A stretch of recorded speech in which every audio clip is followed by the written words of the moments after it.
Would you like to see how you straighten a battered and bent hammered coin back to its former glory? So would I. But I'm going to give it a go today. So stay tuned. We'll see how we do it.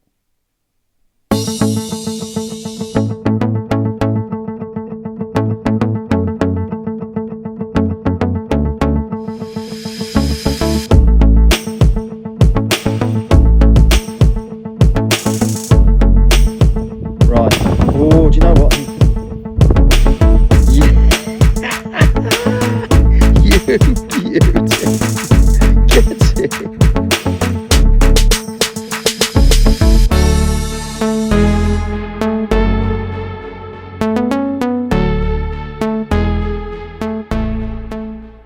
So, if you're watching this video, if you're new to Notch 211, then welcome. I'd definitely encourage you to watch video number 52 of mine, which I filmed literally yesterday or day before, at the time of this filming. And right at the end of that hunt, I found what can only be described as a battered, bruised and knackered silver hammered coin. In fact, actually, let's stop there. Let me just show you the moment I found it. Well, this might have just saved the day. I'm literally on my last 10 minutes, 15 minutes. I've come back to roughly where the hammered coin was found. I got one in the 30s. I haven't live dug it for obvious reasons. I'm running out of time. But that, and I have picked it up already, just to be perfectly honest with you, because I thought at first it was a bit of aluminium. But I think, although I don't know, I think I might have found another bit of silver, you know. It's got the remnants of a coin shape. It has got, I don't know if you can see it, little dots around there. And on the opposite side, little dots there. I think that could be an absolutely battered and broken hammered coin, which would be. So back at my finds table, this is what I found on that video 52 I've already mentioned. This is the coin. As you can see, it's looking slightly straighter than it did when I found it, and as you've seen on that previous clip, it was completely flat. And the seal was, you know, pretty tight, i.e. the fold was pretty tight. So I watched a few videos on YouTube, and there's various suggestions online, things like, you know, boiling it in water, using plastic knives to kind of pull it apart so you're not, you know, putting metal on metal, that kind of stuff. Long story short, none of that really worked, if I'm honest. I think it was so badly bent that it just wasn't going to go. So what I tried to do was, with a combination of all those different kind of ideas, try and straighten it myself. And this is as far as I've got, because quite frankly, you can probably just see that there's a kind of a line appearing on that fold, which I think is the pressure that we're putting the coin under by me trying to straighten it with just kind of conventional suggestions. So I also found a couple of kind of jewelers online who recommend a process called annealing. And annealing is basically, and I'm no scientist or jeweler, is basically taking the kind of very rigid set molecules inside a silver coin and heating them up, enabling those kind of molecules to go from a very set and rigid form to a nice fluffy bouncy form where they become more malleable and more pliable. So applying extreme heat and careful pressure should allow me, without ruining the coin, to straighten it. That, quite honestly, is the theory behind it. So what did I do yesterday? I spent about £13-14 on, you could call it a jeweler's torch, but basically it's the same kind of torch that you'd buy for doing your baking and finishing off cakes and various other things, and browning your meringues, those sorts of things. So you can buy them online. I think I paid about £10 or something like that for it. I already had this. That's the kind of classic butane that you use to fill up your lighters, those types of things. And then I also bought a pair of pliers which are plastic, have kind of plastic coatings on them. And again, going back to that theory that you shouldn't put metal on metal, because obviously that's going to scratch and ruin the coin.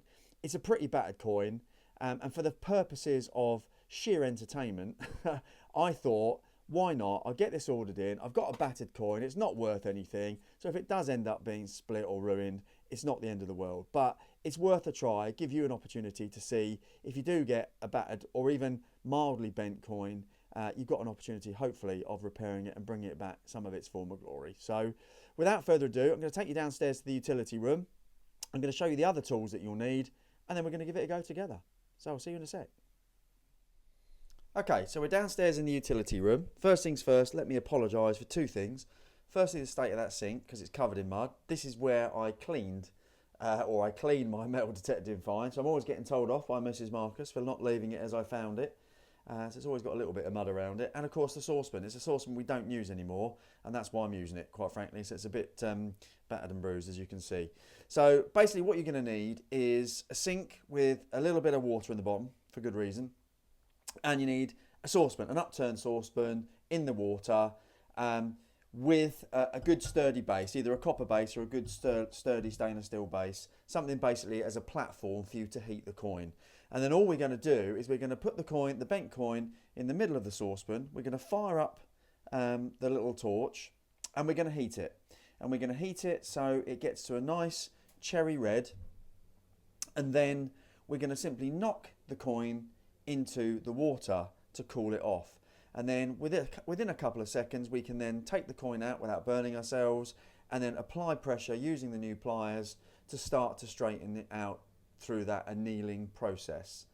The reason it's got to be cherry red is because that's the kind of touch point, the sweet spot for being able to do this coin without ruining it. If you do it too much, it will go very red and you could ruin the coin, or if you do it too little, for obvious reasons, it won't be malleable enough and it won't bend properly. And you could obviously risk splitting it. So another reason for coming down here in the utility room is it's a bit dark here. There's not a huge amount of natural light here. You don't want to be doing this in lots of bright light, and the reason for that is very, very difficult if you're in bright light or unnatural light to see the colour of the coin as you heat it. So there is a tip that if you come into the dark, and this is how they used to do it all throughout history, somewhere dark so they could get the right colour on the metal before they started to bend it. Obviously in the modern times, if you can kill any unnatural light, get somewhere that's reasonably dark or reasonably in shade, which is what I'm doing at the moment, you should be able to see the coin perfectly, and the right colours will appear to you. The other option is, obviously without burning yourself, is put your hand above the coin as you heat it, and again that creates a bit of shadow on the coin, and that will give you an opportunity to see the colour. So a nice kind of cherry red is where you want to be for the process of annealing and straightening your coin. Here we go then. So we're going to apply a little bit of heat, wait for it to warm up, which it's doing now, turn that off, knock that into the water, simple as that. Then we're going to give it a couple of seconds, take it out, so it's started to cool, and then we're going to apply some pressure. I'm told the name of the game is a bit of confidence. So yeah, that's already starting to straighten lovely, look. You can see, compared to what it was, let me just put my hand behind it so you can see it properly. Compared to what it was, that is now starting to straighten out. That's awesome. Right, okay. So now what we need to do is dry it again. So make sure you've got a nice dry coin, and then apply a bit more heat and apply a bit more pressure again. And then we'll see how we get on. Back in a sec. Here we go again.